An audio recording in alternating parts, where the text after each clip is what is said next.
오늘 만나신 모델은 기아차를 대표하는 세단 중에 하나죠. K7인데요. 제 개인적으로는 1세대 K7 3.5L 모델을 너무나 좋아했었습니다.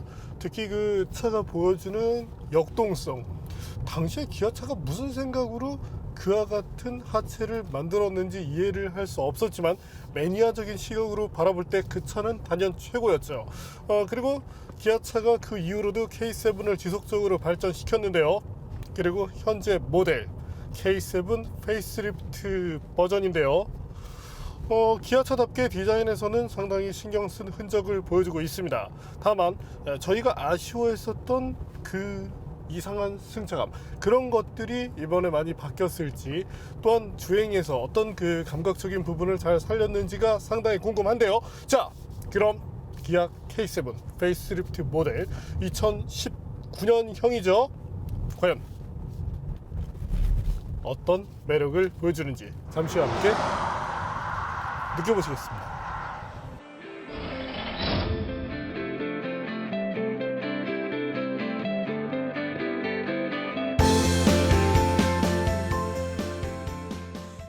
K7이 페이스리프트 됐습니다. K3 프리미어라는 이름으로 나왔는데요. 처음 2세대 K7이 나왔을 때 기아차는 경쟁 모델이 렉서스 ES라고 말하며 기존 대비 고급스러워졌다는 점을 언급했습니다. 물론 브랜드 밸류 차이가 크지만 적어도 고급화에 대한 의지는 엿볼 수 있었는데요. K7은 현대 그랜저와 비교해 약 3분의 1 정도 판매량을 유지하고 있습니다. 기아차는 이번 페이스리프트를 통해 조금 더 많은 판매량을 내고 싶을 텐데요. 디자인 변화가 적은 것 같지만 디테일을 살리는 데 비중을 뒀습니다. 헤드램프에 있던 Z자 형상의 주간주행 등이 사라졌죠. 그릴도 안쪽으로 오목한 형태를 유지하면서 면적을 키웠습니다. 범퍼 디자인도 완전히 달라졌는데 안개등이 자리했던 부분에 방향지시등을 달았습니다. 측면부 변화는 제한적인데요. 범퍼 디자인 변경으로 재원상 길이가 기존 대비 25mm 길어졌습니다. 후면부에도 변화가 있었는데 리어램프가 점선 형태로 연결된 모습입니다. 범퍼 하단에 듀얼 머플러가 보이는데 멋으로 꾸민 것일 뿐 실제 머플러는 안쪽에 숨겨져 있습니다. 인테리어 변화는 큽니다. 12.3인치 계기판과 12.3인치 인포테인먼트 시스템이 눈길을 끄는데요. 방향 지시등을 작동시켰을 때 계기판에서 볼 수 있도록 한 점도 눈에 띄죠. 인포테인먼트 시스템에는 자연의 소리 기능도 추가했고요. 카투온 및 홈투카 기능도 있습니다. K7에도 빌트인 캠이 탑재됐는데요. 직접 촬영된 각 주행 상황별 화질은 이렇습니다. 전방 카메라는 풀 HD급, 후방 카메라는 HD급입니다.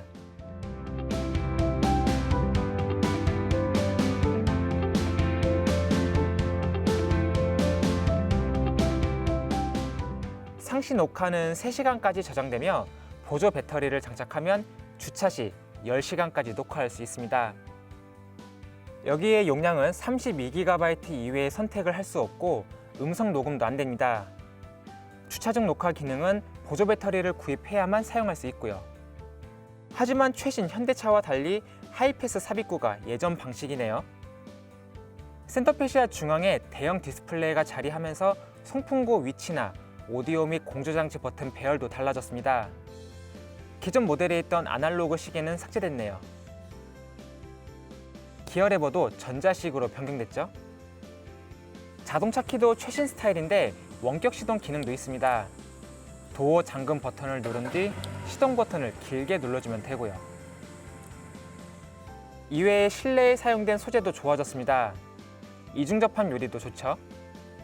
기존 모델과 달리 앞좌석은 물론 뒷좌석에도 적용돼 소음 절감에 도움을 줍니다. 시트는 통풍과 열선 모두를 지원합니다. 조수석에는 워크인 디바이스 기능도 있고요. 뒷좌석 구성도 좋습니다. 공간적으로 넓죠?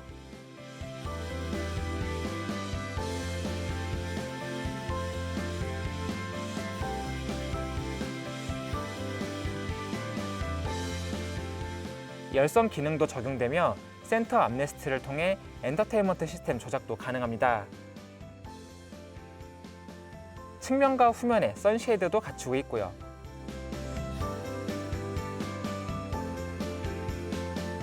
하지만 의외인 부분은 시트 폴딩이 불가능했는데 가솔린 3.0 모델을 선택해야 이 기능이 들어갑니다. 2.5 모델은 스키스로만 있고요. 준대형 세단답게 트렁크 공간이 넉넉합니다.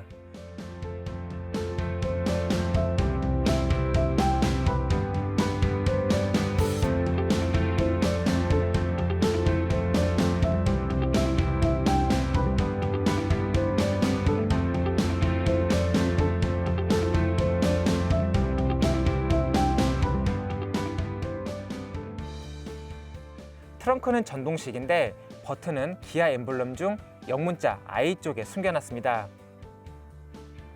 잠시 신형 K7이 들려주는 감성 측면의 소리를 들어볼까요?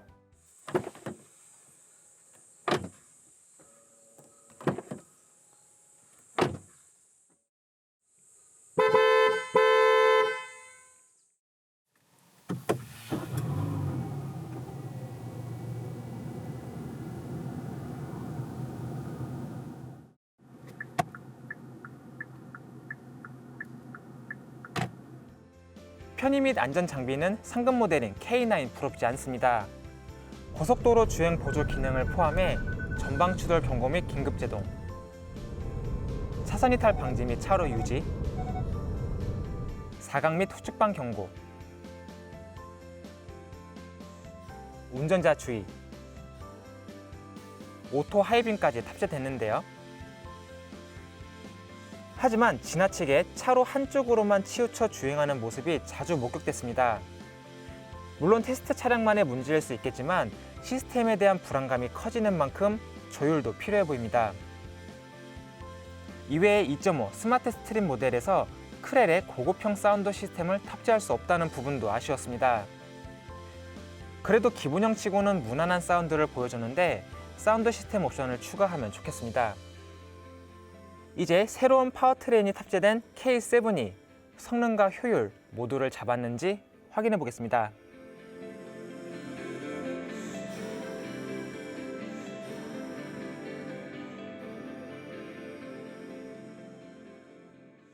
요즘 그 국산 신차들을 보면 상당히 여러 가지 부분에 대한 신경을 쓰고 있다는 점이 잘 비춰지죠. 현재 모델도 이 클러스터 디자인을 비롯해서 여러 가지 것들이 참 좋습니다. 특히 대형 LCD 패널을 활용해서 시원스럽게 정보를 보여준다는 것도 마음에 드는데요. 자, 그러면 좋은 구성만큼이나 잘 달려줄지 한번 확인해 보겠습니다. 요즘은 이 현대 기아차도 예전에는 정말 그 TCS만 간당간당 달던 시절이 있었는데 자세조 장치를 달았고 어느덧 이제 2단계까지 이렇게 설정을 할 수 있도록 해줘서 좋네요. 자, 새로운 2.5L 엔진이 채용되어 있죠. 네, 최고 수명은 198마력, 최대 토크 25.3kg/cm를 갖고 있는 것으로 알려져 있습니다. 이제 기아차가 먼저 선보였었던 K3 이때부터 이제 스마트 스트림 엔진이다라는 것을 내세웠는데 현재 모델 역시도 같은 스마트 스트림 그룹에 속합니다.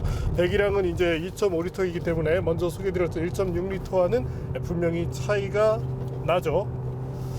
자, 공통점이 있다면 이 현대 기아차를 상당히 괴롭혔던 것이 무엇입니까? 바로 GDI 엔진이었죠.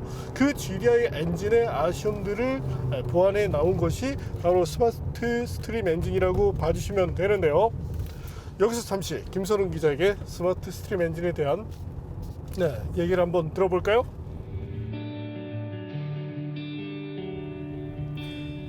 네, 현대 기아차도 드디어 2가지 분사 방식의 엔진을 탑재했습니다. 직접 분사 방식과 간접 분사 방식을 동시에 사용하는 이 엔진은 스마트 스트림 엔진이라고 불리게 되는데요. 그럼 이 엔진이 어떠한 장단점을 갖고 있는지 살펴볼까요? 먼저 MPI 시스템에 대해서 알아볼까요? 가장 먼저 조용하고 진동 소음이 적다는 점이 가장 큰 장점으로 부각이 됩니다. 또 구조가 단순하고 정비도 간편할 뿐더러 부품 가격도 저렴합니다. 또한 흡기 부분의 카본 누적에 대한 걱정에서도 자유롭고요. 하지만 단점으로는 아무래도 열 효율이 낮을 수밖에 없습니다. 또 연료가 외부에서 분사되는 방식이기 때문에 엔진의 열을 낮추는데도 아무래도 제한적일 수밖에 없습니다. 그렇기 때문에 높은 성능을 끌어내기 위해서는 아무래도 제한적일 수밖에 없겠죠. 또 열을 제어하는 데 제한적이다 보니까 아무래도 터보차저와 궁합도 나쁠 수밖에 없습니다. 자, 그럼 GDI 엔진에 대해서 살펴볼까요? GDI 엔진은 이름 그대로 연료를 실린더 내부에 직접 분사시켜줍니다. 아주 강하고 짧은 시간 내에 분사가 이루어지는데요. 연료를 직접적으로 분사시켜주기 때문에 매우 정확하게 원하는 시점에 맞춰서 분사를 시켜주는 게 가능합니다. 또 연료를 실린더 내부에 직접적으로 뿌려주기 때문에 열을 내리는데도 상당히 유용하겠죠. 실린더 내부에 열이 떨어지게 되면 아무래도 산소 포화 농도도 높아지기 때문에 더 높은 출력을 끌어낼 수도 있습니다. 그만큼 고출력을 내는 데서도 유리하고 또 열 관리가 더 잘 되기 때문에 터보차저와 궁합도 좋습니다. 하지만 단점은 여러분들도 이제 잘 알고 계시죠? 소음과 진동이 증가합니다. 또 연료를 직접적으로 분사시켜 주지만 매우 짧은 시간에 이루어지기 때문에 아무래도 공기와 제대로 섞여지는 데는 제한적일 수밖에 없습니다. 또 직접 분사 방식 그 자체가 부품값이 증가하는 것도 있고 또 정비 측면에서도 어려움이 있고요. 가장 큰 문제는 흡기 부분에 카본이 누적된다는 점입니다. EGR이나 PCV를 통해서 순환된 배기가스와 연료가 흡기 부분에 계속 카본이 누적되게 만들어주는 것인데요. 쉽게 말해서 동맥경화가 생긴다고 이해하시면 될 것 같습니다. 그래서 나온 방식이 바로 GDI와 MPI 모두를 사용하는 방식인데요. 해외에서는 듀얼 인젝터 아니면 트윈 인젝터라고 얘기를 하고 국내에서는 듀얼 분사 방식이라고 이야기를 종종 하고 있습니다. 이 방식의 가장 큰 장점이라면 엔진 상황에 따라서 적절한 분사 방식을 사용한다는 것이고 카본 누적에서도 훨씬 자유롭다는 것입니다. 엔진 소음과 진동도 줄일 수 있고 고출력을 내는 데서도 문제가 없고요. 그만큼 성능과 효율을 높이는데 상당히 유리한 측면이 많습니다. 하지만 단점도 있죠. 아무래도 엔진의 단가가 상승할 수밖에 없습니다. 한번 망가지면 정비 측면에서도 불리할 수밖에 없고 부품값도 비쌀 수밖에 없겠죠. 마지막은 단점까지는 아니지만 어느 정도 걸리는 문제가 있습니다. 바로 완성도 문제인데요. 아무래도 두 가지 연료 분사 방식을 고루 사용하기 때문에 완성도가 낮다면 엔진에 어떠한 문제를 발생시킬 확률도 높아질 수밖에 없습니다. 최근에는 이 엔진이 탑재된 기아 K7이 리콜을 했었죠. 때문에 저희 팀은 신기술이 나오면 어느 정도의 시간을 갖고 지켜보신 다음에 구입하시는 것을 추천드립니다.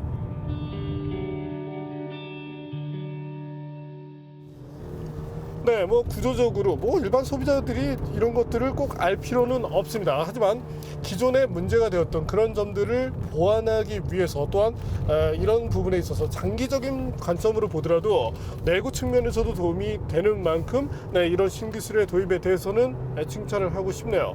거기다가 이번에 그 정의선 부회장께서 기존에 문제가 있던 그 GDI 엔진에 대해서 끝까지 책임지겠다는 모습을 보여주셨죠. 네, 사실 기업 입장에서는 그와 같은 것들이 결정이 사실 쉽지는 않습니다.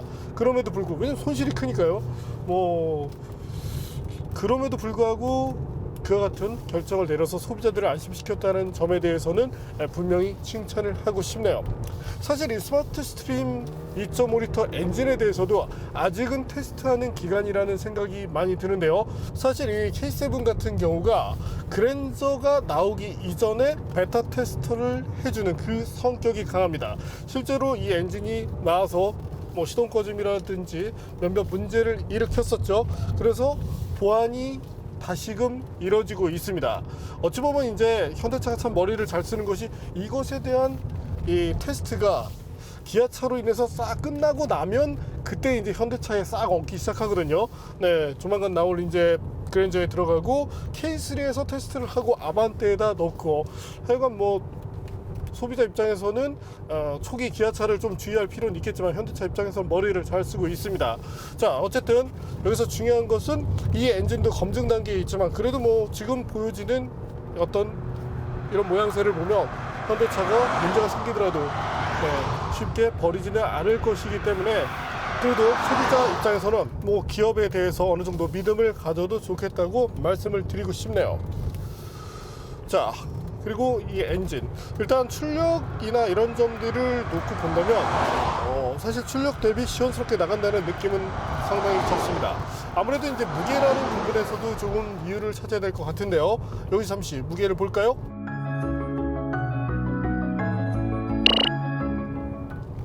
네, 1600kg대를 마크하고 있는데 아무래도 뭐 장비가 많이 실리고 그러다 보니까 무게가 이제 소폭 좀 이렇게 무겁게 느껴지는 감은 있습니다.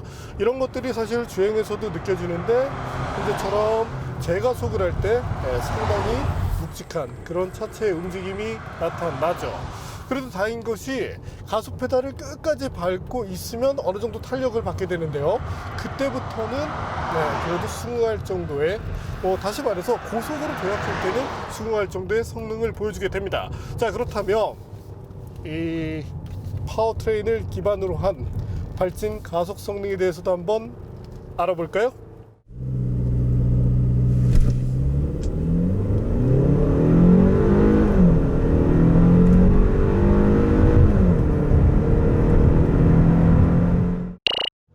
현재 보시는 것처럼 9초대 초반을 마크하고 있습니다. 물론 이제 시장에서 이제 이 차와 경쟁이 되는 것은 이제 일본계 모델들인데 요즘 근데 뭐 일본계 모델에 대한 이 거부감이 심하기 때문에 여기서 잠깐 비교만 하겠습니다. 비교만 이제 일본계 2.5L 모델의 이제 뭐 중형급 세단이긴 하지만 이들과 비교를 한다면 사실은 이제 가속 성능에서 조금의 격차가 있는 것도 사실인데요. 뭐 어떤 장비가 많이 들어갔고 공간이 넓고 이런 점들이 이점이긴 하지만 가능하다면 가속 성능이 조금 더 잘 나와주면 좋겠네요. 정확하게는 이 토크가 나올 때 저속에서 살짝 좀 답답하다는 느낌이 있는데 여기서만 좀 차가 잘 달릴 수 있도록 만들어주면 만족감이 대폭 향상될 것 같습니다. 특히 이제 잠깐 이제 속도를 줄이고 여기서 이제 다시 부드럽게 디레인지 상태에서 속도를 이제 올릴 때 생각보다 이 가속 페달 조작량이 많은 편이거든요. 때문에 이런 점들은 조금 보완이 되면 좋을 것 같고 사실 이제 스포츠 모드에 있는 경우라면 RPM을 어느 정도 적극적으로 올리려고 하기 때문에 이때는 반응 부분에 대해서 아쉬움이 없지만 그래도 조금 차가 좀 좋게 말하면 묵직하게 나간다. 조금 네거티브한 시선으로 보면 좀 답답하다 이렇게 봐주시면 되겠습니다. 또 뭐 일상용으로는 크게 부족하지 않은 정도라고 생각이 되고요. 자, 최대 발진 가속이 아닌 일상에서의 주행 느낌을 말씀드린 것이고요.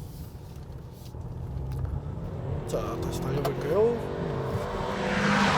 자, 스티어링 휠을 돌릴 때 뭔가 이 노면에서 전해져오는 어떤 그런 정보, 뭔가 이 피드백 부분이 그렇게 정확하다고 생각되지는 않습니다. 물론 전륜구동형 세단, 거기서 이제 준대형 세단이기 때문에 이 차가 줘야 되는 정보가 아주 많을 필요는 없겠지만 이 스티어링 시스템 자체가 조금 무디게 느껴진다는 점이 아쉬움으로 지적이 되네요. 개인적으로는 요것보다는 조금 더 핸들링 부분을 강화할 필요도 있을 것 같은데요. 물론 이제 승차감 측면으로 놓고 보면 그래도 예전보다는 많이 나아진 모습을 보여주고 있습니다. 특히나 현재 이 테스트카가 245mm 너비를 갖고 있고 이 편평비가 40 시리즈대인 19인치 타이어를 장착하고 있거든요. 그런 점들을 감안해서 본다면 이 스펙 대비 승차감은 좋은 편입니다.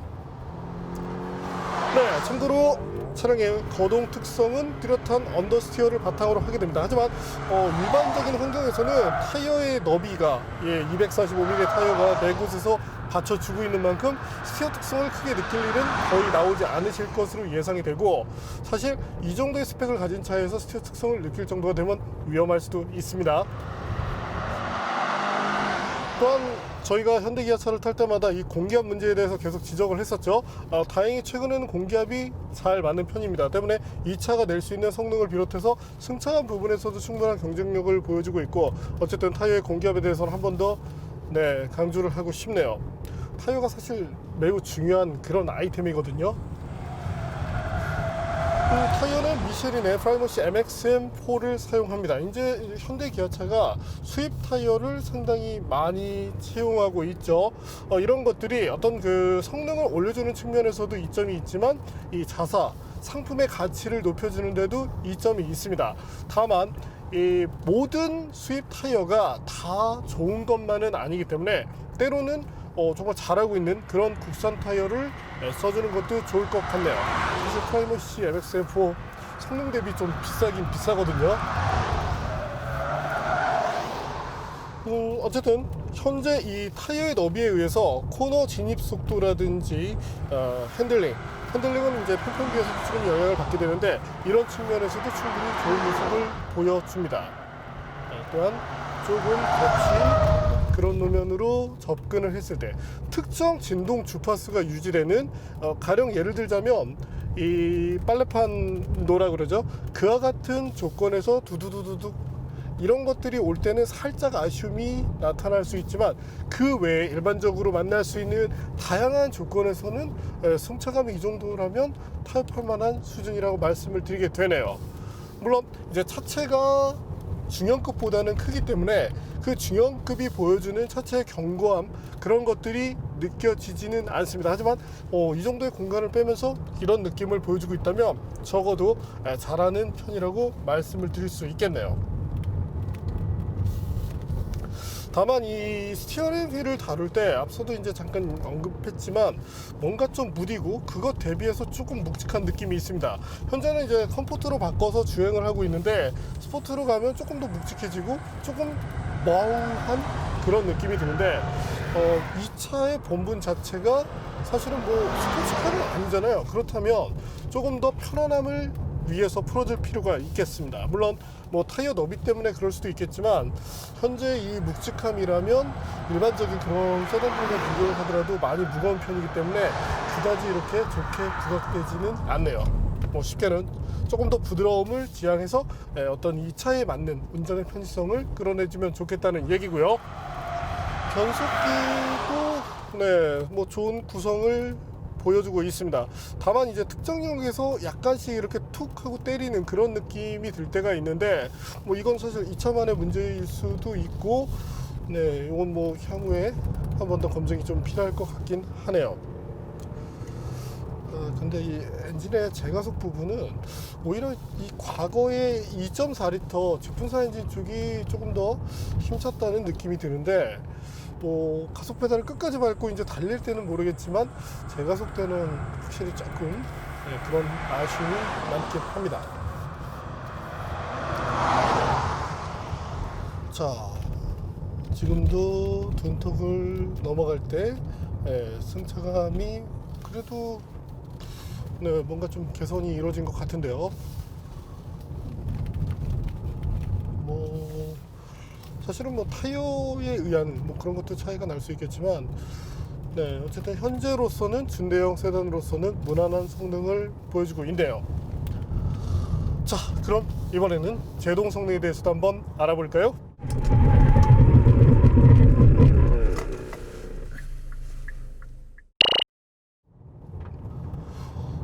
아쉽게도 제동 성능이 기대했던 것보다는 조금 밀려나는 모습을 보여주었습니다. 뭐 이 거리로 본다면 초기에는 이제 39m 초반을 마크했지만 마지막으로 가서는 1m대에 근접했죠.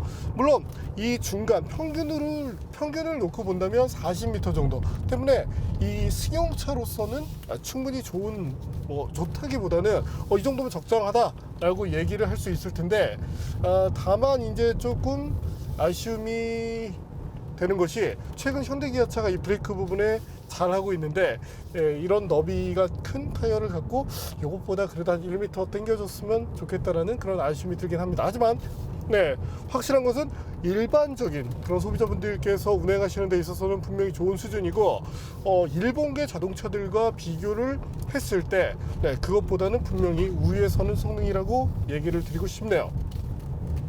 자, 그럼 이번에는 기아 K7의 정숙성에 대해서도 알아볼까요? 네,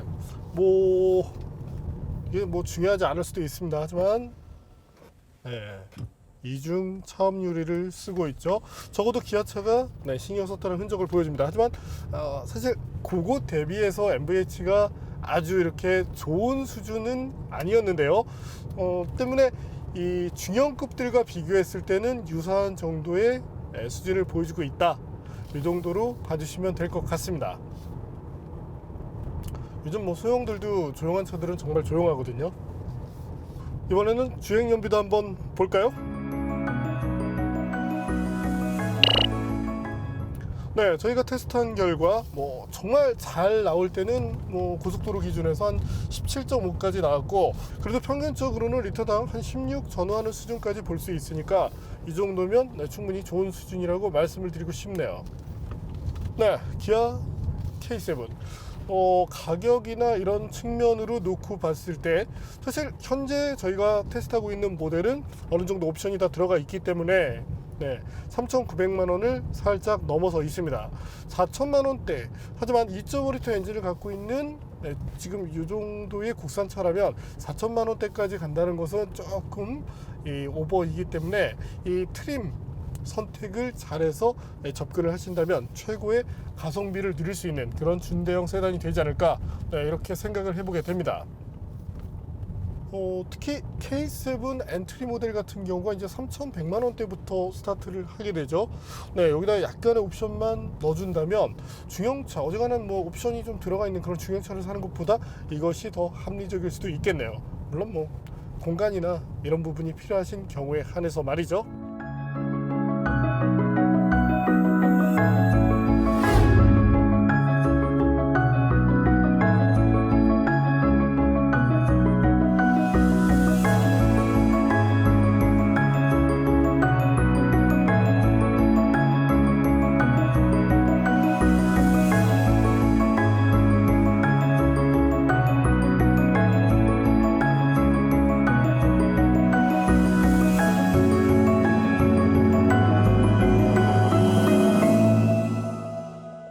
오늘 만난 기아 K7 어떤 구성으로 놓고 봤을 때 특히 시각적인 만족도는 원래 기아차가 잘하는 부분이기 때문에 역시 이런 부분에 대해서는 충분한 경쟁력을 갖는다고 말씀을 드리고 싶네요.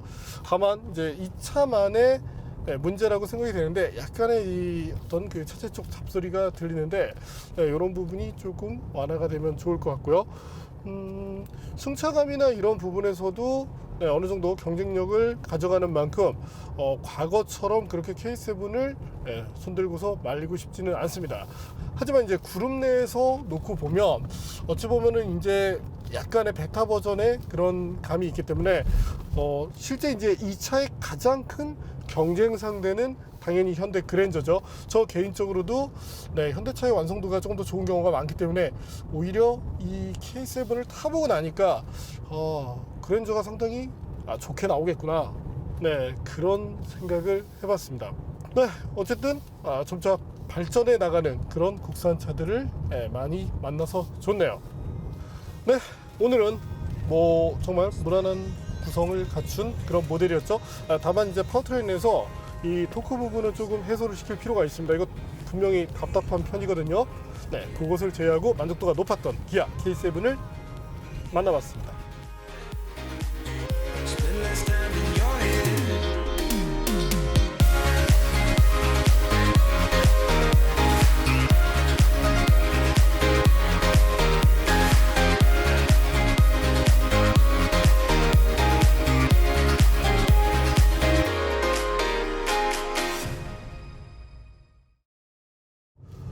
그리고 기아차도 가능하다면 자꾸 이제 바이럴 이런 것을 통해서 그냥 우리 차가 좋은 것처럼 포장하려고만 하지 말고 조금 이 투자가 되더라도 진짜 완성도를 높일 수 있는 그런 부분에 대해서 연구소 쪽에다 조금 더 적극적으로 어필할 필요가 있겠습니다.